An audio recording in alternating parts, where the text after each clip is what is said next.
All right. I'm going to go over two different programs for you today. One, the medicine ball program, the heavy ball, and then it'll be a weighted ball, 1 to 3 kilogram ball. But these are the bigger medicine ball programs that you can incorporate in on a regular basis. I will also, at the end of the presentation, show you a full page of what you can do in the off season and with variety and more throws and more work with the medicine ball. But this one you can incorporate maybe at the end of your practice, just before you get into your conditioning, and put in a medicine ball a couple times a week. What I would suggest doing is I would do the medicine ball 2 times a week, and on the other 2 times I would do the weighted ball exercise that you'll see in the second half. That way you're only doing one of these programs each practice, and it doesn't take long. I assume if you have, say, 4 pitchers, 6 pitchers, whatever the number is, you get 2 to 3 medicine balls, they pair up, and it's done pretty rapidly. Okay?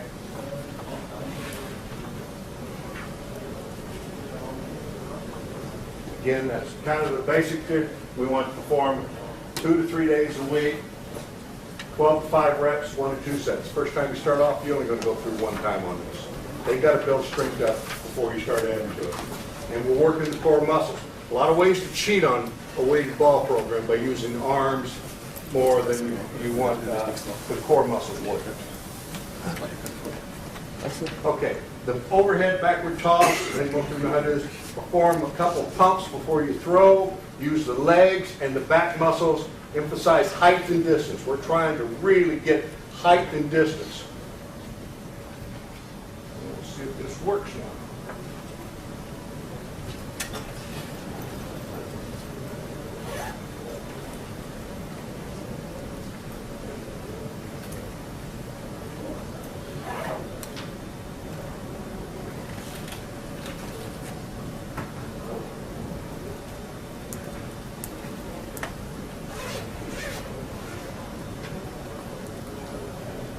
If he isn't getting air after he throws, then he's not using his legs enough.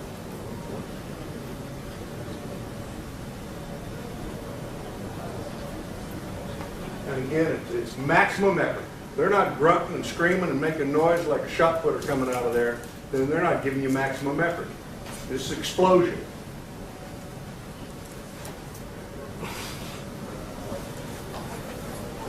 Side throws. Again, don't let them just sling with the arms. Make sure they're using the core muscles to get that rotation and throwing. Okay? You'll see when I show you this how he will be better from his dominant side. If he's a right-hander, they'll be able to do this side better. You turn him around and do this, and you'll see a little less athletic ability and skill. Okay? Throw against a firm front side. Firm. Now this is primarily throwing, so we don't worry about too much of this. But we can also do hitting, where we'll start them off here with the ball, stride, load, and throw down and across an imaginary plate.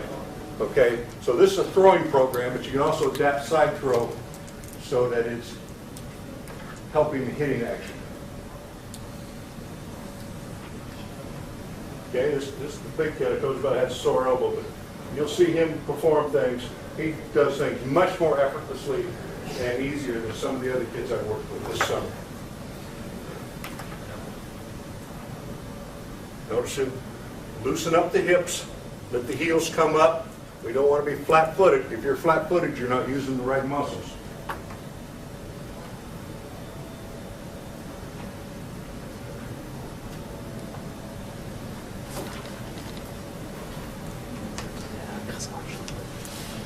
You can see how he's not quite the same type of athletic skill level on it. He's kind of slinging it rather than exploding in a linear fashion out of that rotation. But again, they'll learn. It's like any other skill. Once you learn the drill, you start learning the skill.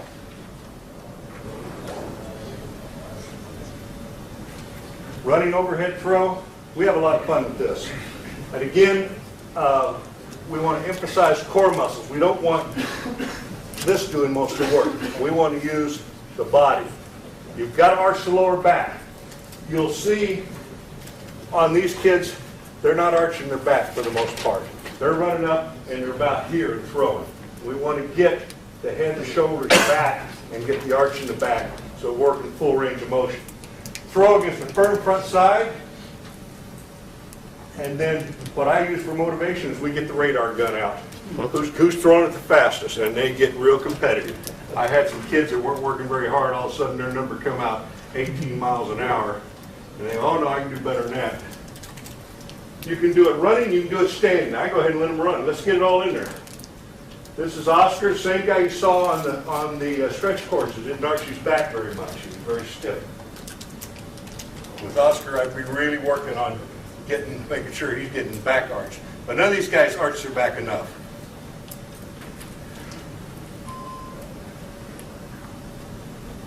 And like I said, it's competitive. Once you let them learn it, you see how Oscar never gets way back there.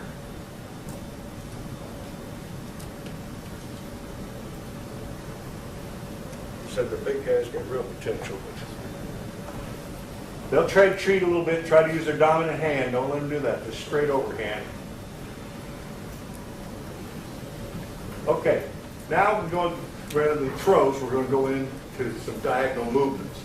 We want to rotate the trunk as much as possible. We don't want this type of movement, the posture changing. It has to change some, okay? And what some people will do on this after they learn it, because we want to be explosive, that means power with speed, they'll put a stopwatch. How many can you get in 15 seconds? How many touches can you get in 15 seconds? Okay, but again, let them learn the proper movement. We want the thumbs towards the wall. Okay, so we rotate over on this. And again, use the stopwatch and see what number we can get.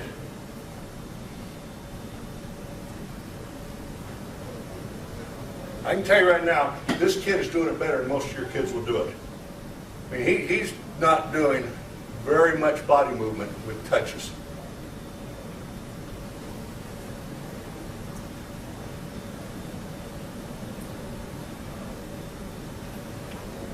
Again, speed is what we're trying to get out of this. Okay.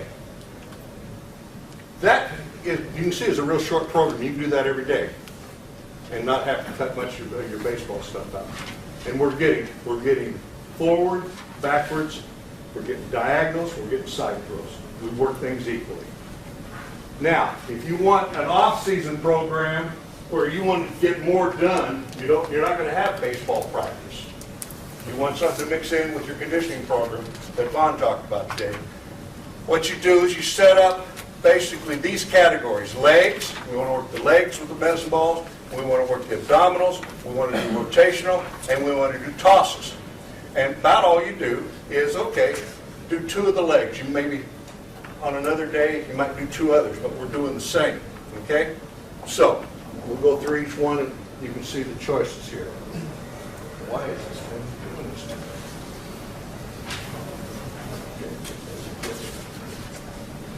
Legs.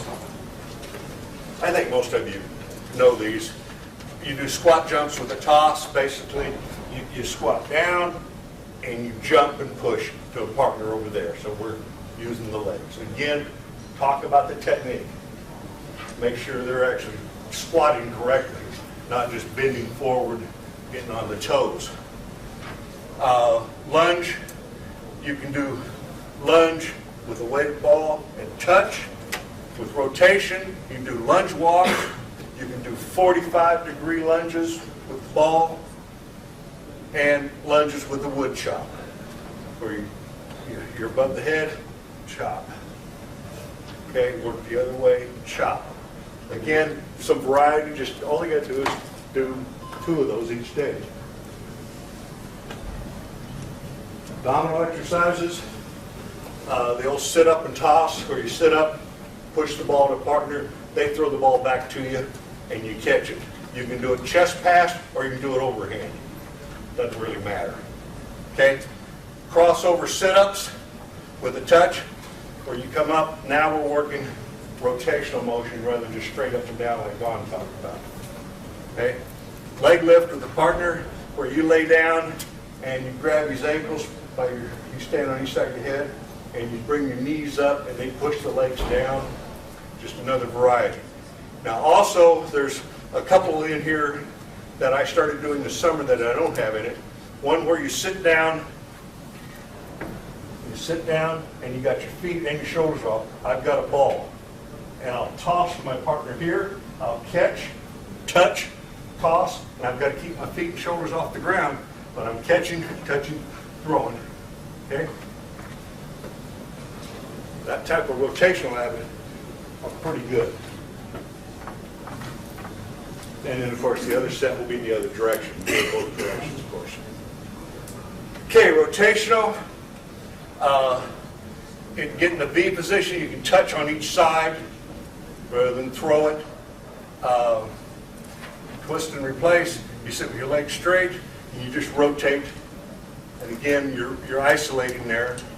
If I have a partner, I can stand back to back and I'm handing the ball. When he rotate, I'll grab it back here. We just go around in a circle. We can go a little further away, and I have to go here, and he's twisting that way. And I come here, he's coming around this way, so we have to rotate even more. So it's a matter of degrees on those two. Excuse me, you try to do it as fast as you can, or just do it slowly?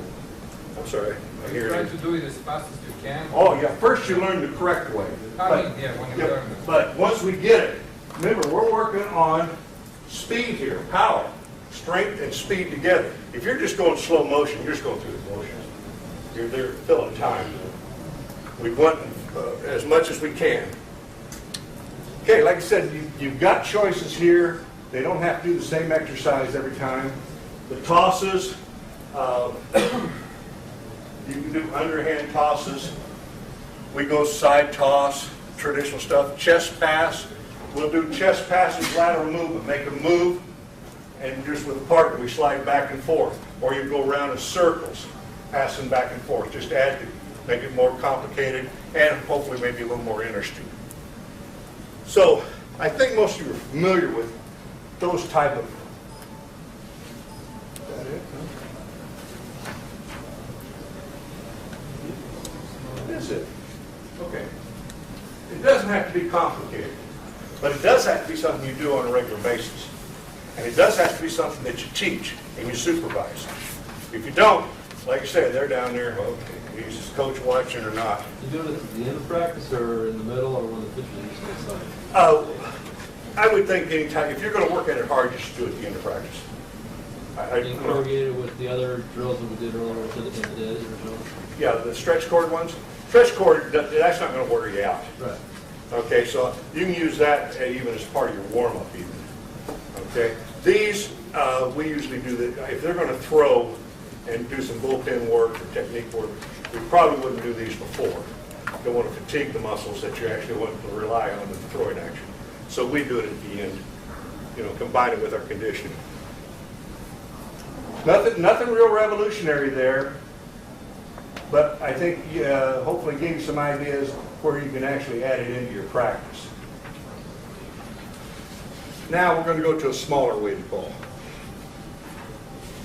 Jim alluded to what the Chinese were doing, throwing the ball backwards. We do that also.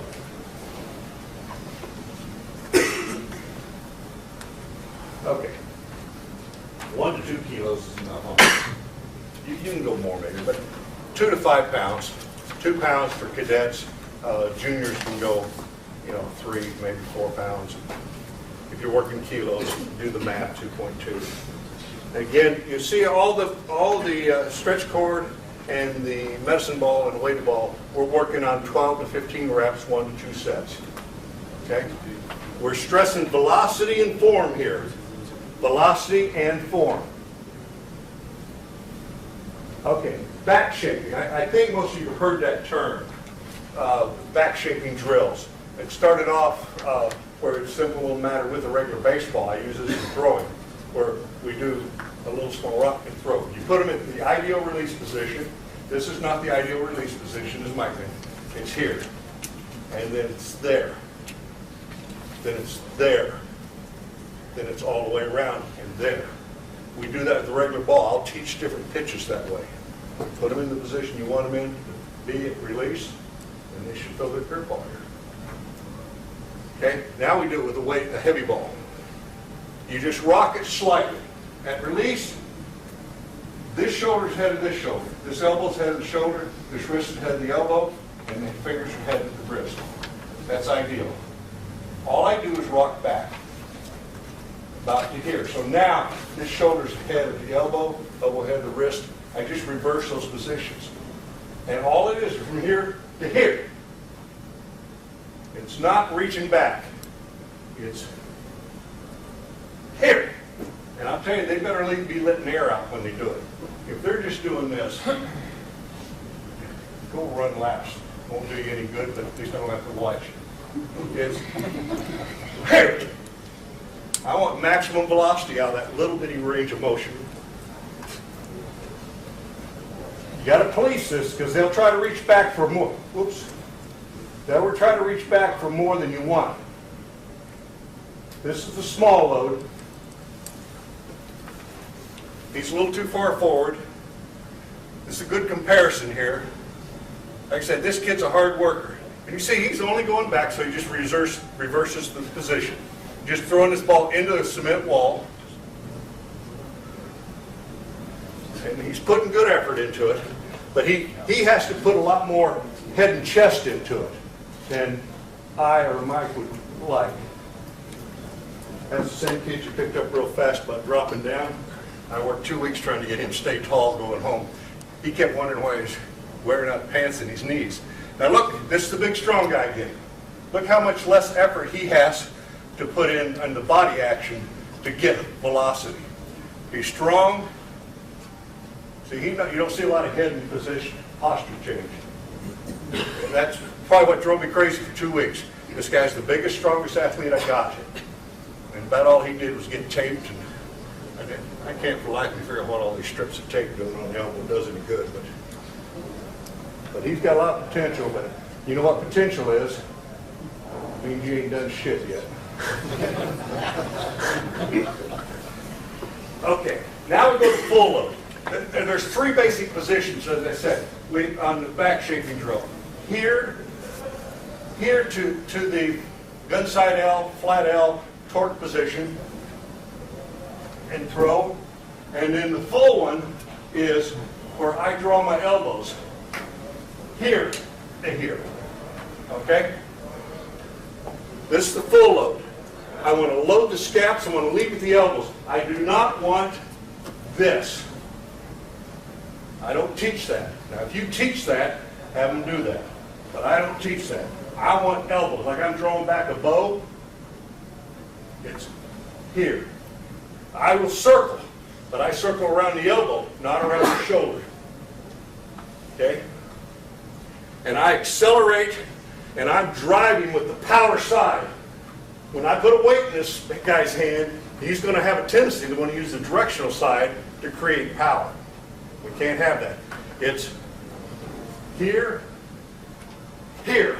This side's driving through the directional side.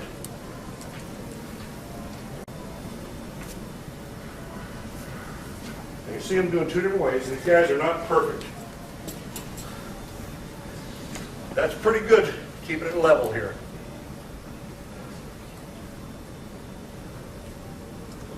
You can see how he's a little weaker athlete. And Mike would be the first one to tell you, he looks like he's trying to throw it with his head and everything's lunging out rather than letting it torque through. That's all right. He hasn't been in a program like this. We could have pestered him to death on trying to work on all technique on this, but I wanted to get a feel for the drill. Jim, would you change the ball weight if he was a weaker athlete and found Yeah, you can drop down a little bit. too heavy for you? I only carried 1 ball over. Yeah, okay. And the ball I gave the kid in the program the year before, thought I gave it to him personally. He wasn't with the club anymore. Now here's Oscar. Oscar, again, is probably one of the best athletes there. Third baseman. I'd like to get him playing in the United States. But you can see he doesn't really get a good arch and load. But he's strong. He throws in the 80s. No problem. But I want you to notice how the 2 strongest guys, you don't see as much posture change when they're doing these drills. And you'll see that with your athletes. Hopefully they'll build it up, and then they're rotating around the spine, around the head, rather than everything trying to be added.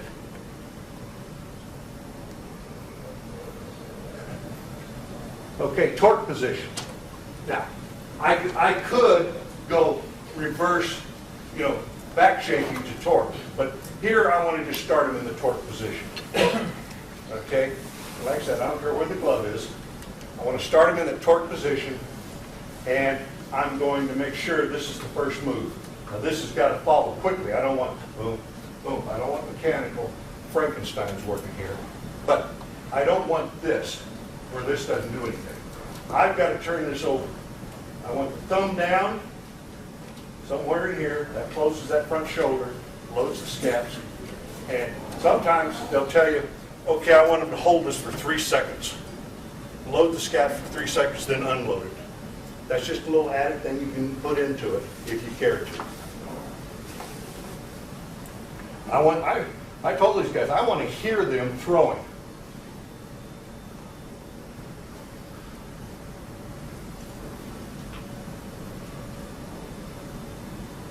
See the spine tilt? I want spine tilt. We're teaching technique on this. We're working on technique and speed.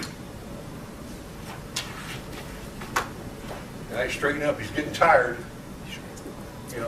This takes a little more energy than this.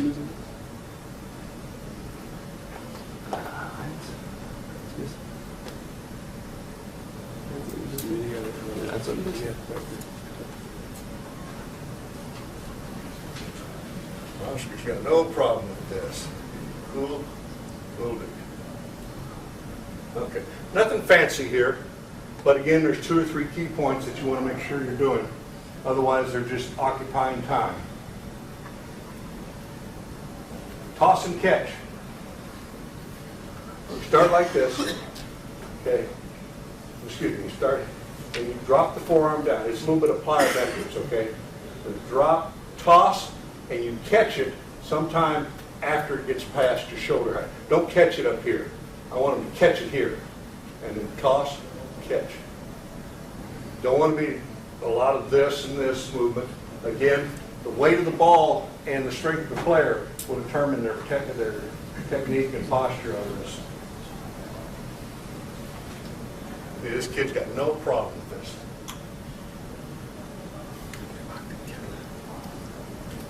Hardly anything else moving. Younger, weaker kids, you'll see them moving.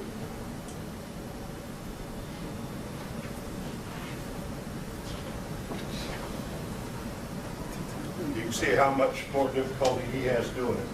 And it's a strength, and it's both a strength and a talent thing. I don't want to pick on him too much because he's a great kid. He translated for me a lot over the years in Spain.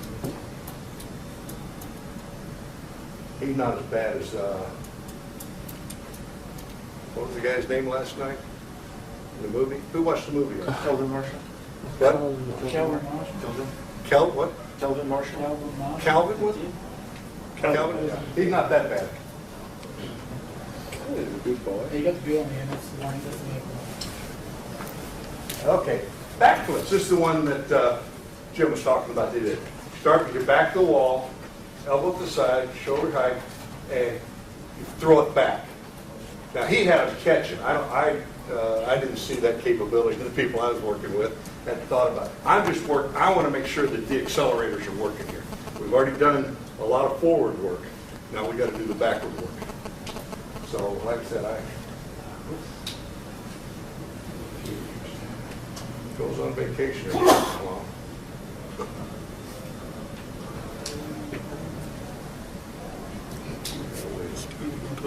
There.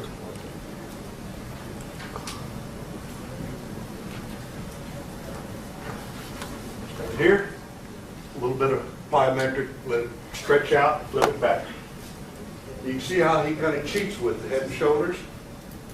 I mean, he's getting good out of this, but you can see he has to enlist some other muscles than we really want in this drill. He'll get stronger, he'll get better with it.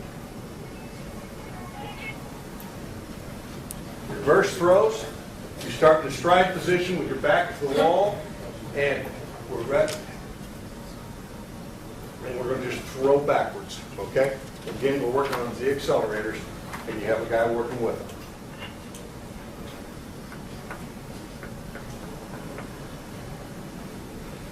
Oscar's a strong kid. You see, he doesn't have to have a lot of body sling to get this done. I'd like to see him do this on the follow through. He just leaves this side alone. I'd like to see him get back to an opposite equal position.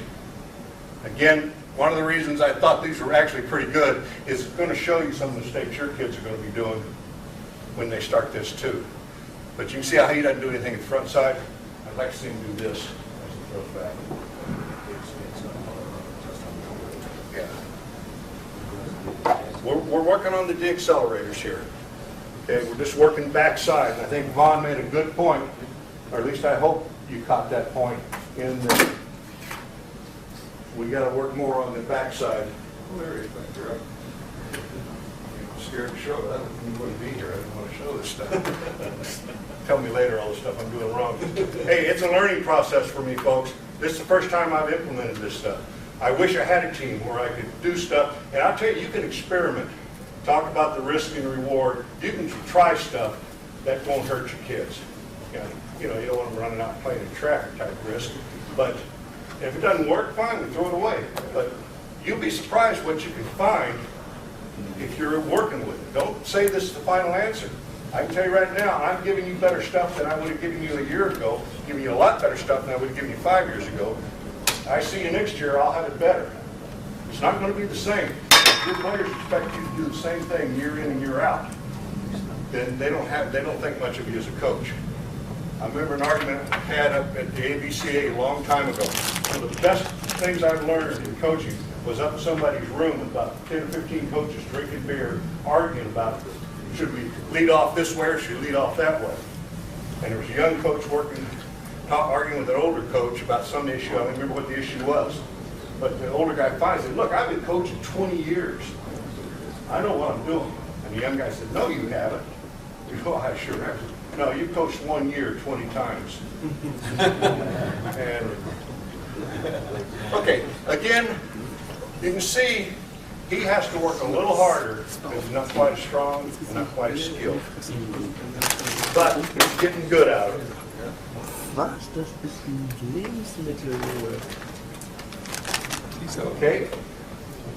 Now we got some tramp. If you get a little mini tramp, you use these, okay?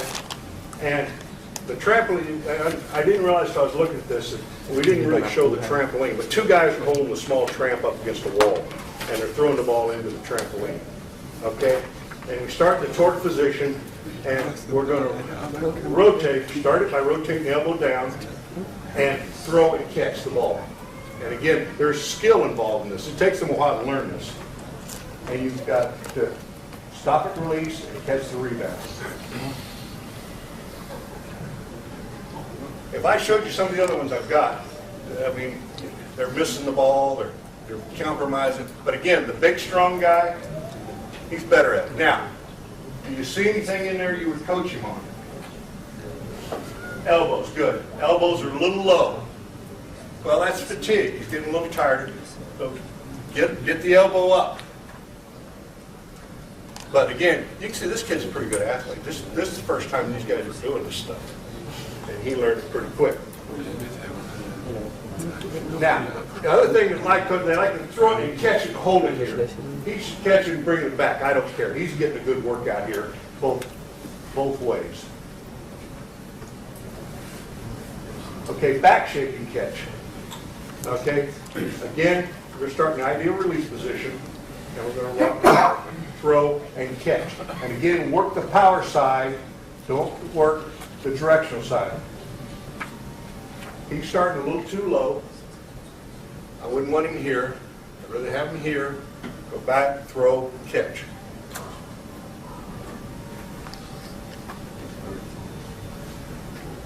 You got to be careful to stand behind these guys. I remember when I first started coming over to Europe and Czechoslovakia, I mean, I'm used to walking up and down the lines when they were playing catch and warming up. Good luck. Should have worn catcher's gear. Be working with this kid, okay, working on, and all of a sudden somebody hits you from the other side. Man, you learn as you get older where to position yourself when you're coaching. Okay, throwdowns. This is more of a fun little thing for them. But now we put the trampoline on the ground, and you can start in the follow-through position and come back and throw, or you can start in the torque position and just throw down and catch. Okay.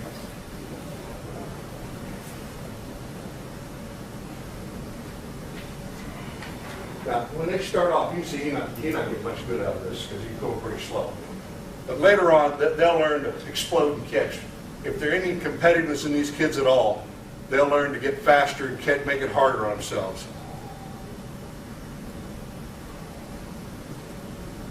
You can see everything he does is a little bit of low elbow work. There are a couple of veterans over there laughing at the little kids. This guy right here, I'm trying to get Danny a place to play in the United States. He's a little older, but I tell you, he's a sweet second baseman. Yeah. I mean, he's as good glove-wise and double play-wise as there is. I know you had a great athlete ahead of him, but I think any junior college coach in America would love to have him playing. Aluminum bats? Huh? Aluminum bats? Aluminum bats? I don't care where he bats in the order. Oh, well, you can use aluminum bats. Oh, I see what you mean. Yeah, he's back really doing a good job. I saw him when he was overmatched as a 15-year-old playing at the senior level, but he can play defense. That's back when he had that old field. Again, a skill level involved, but they enjoy this. They have fun with it. You bring that trampoline out and they go, oh, what's this? And pretty soon they start throwing harder and trying to catch it. Okay. Any questions on any of those? It's no big deal. I don't want to stay for change. There you go. Good thing I can compromise. I really believe if your pictures are going to get stronger and more athletic, then you have to design a program that makes them stronger and athletic. And rather than the traditional way we've treated pitchers, which made them non-athletes, I think we need to start changing how we approach it. Are your weighted balls bigger on purpose or just? Oh, that's just the way they make them. I buy those balls in Walmart, 2 for $12 or $14. Okay. And they're kind of, rubbery, so they. But there are weighted baseball size balls. Would you Yeah, use there them? are. That's it. Okay, the weighted baseball program is different, and that's a whole other presentation for me. Okay, I can show you several different. I mean, I've got a list of them, and one of them was the one Mike Lane did at North Alabama. I've got about 5 or 6 different weighted baseball programs, but I put in 2 for Spanish program, and it's a regular baseball size, but the underweight, overweight that we use for velocity increase. Those are different than these.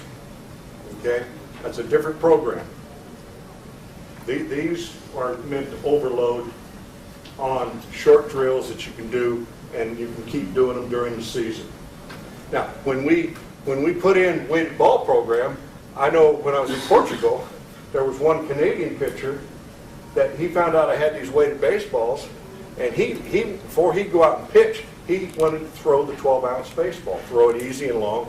He liked that. Other pitchers, I see him throw softballs. Or bull balls. I've seen pitchers throw these metal balls for French bull. Oh yeah. I've seen some pitchers throw that before a game. And that's just a personal preference. They like it. Can we use bocce?